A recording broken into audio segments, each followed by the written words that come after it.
So the kingdom of God is within you means that inward change which comes through faith in Jesus. So does this mean that you can forget about the idea of a visible kingdom coming? Jesus goes on in the next verse to say, no, there will be a visible kingdom coming. For as the lightning that flashes out from one part under heaven shines to the other part under heaven, so also the Son of Man will be in his day. Now here in this verse, Jesus is now going to a clear reference to the second coming, which will be visible, and which will set up a visible kingdom of God following the day of the Lord.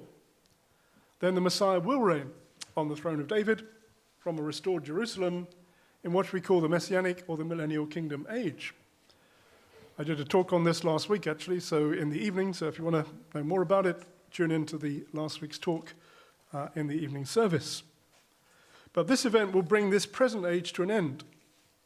And as we see in the parallel passage in Matthew 24, it's speaking about the events which will precede the second coming of Jesus. Matthew 24, Jesus speaks specifically about a time of great tribulation, which precedes the physical return of the Messiah.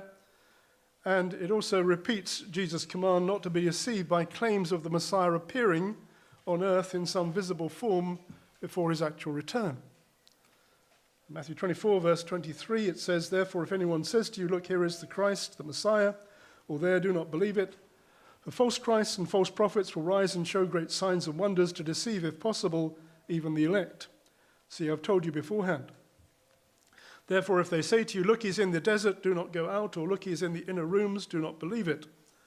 For as the lightning comes from the east and flashes to the west, so also will the coming of the Son of Man be. For wherever the carcass is, there the eagles will be gathered together. Immediately after the tribulation of those days, the sun will be darkened, and the moon will not give its light. The stars will fall from heaven, and the powers of the heavens will be shaken.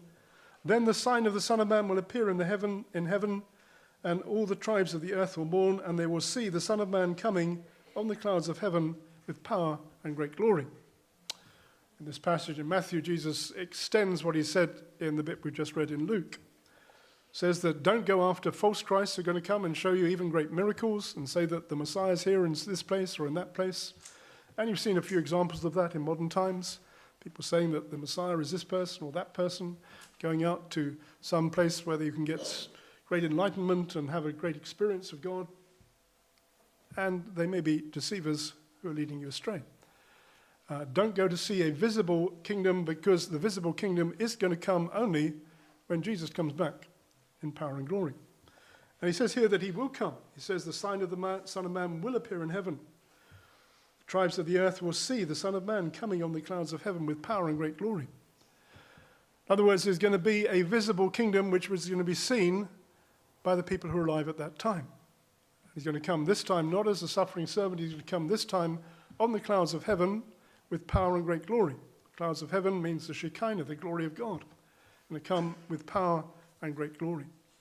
And Jesus is explaining that with his first coming, the program is not complete. There is a second part of the program which is going to take place at some future time when Jesus will return.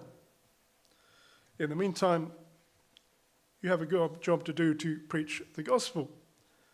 And he says that first comes the cross. Before this happens, there will be an event which, from the point of view of Jesus speaking to the disciples here in Luke 17, was still in the future, not in the immediate future, in fact. Verse 25, he says, first he must suffer many things and be rejected by this generation. So Jesus goes from talking to the second coming to talking about the first coming. It reminds the disciples of what he's already told them, that in the immediate future, from their point of view, there's going to come a time when he will be rejected. He will go to the cross, be crucified, and rise again from the dead. Doing that, he'll be the sacrifice for the sin of the world. Doing that, he's going to fulfill the prophecies of the suffering servant, which you have in Isaiah 53 and other passages in the Hebrew Scriptures. The one upon whom the Lord would lay the iniquity of us all, who would be the sin bearer to bear the sins of the world.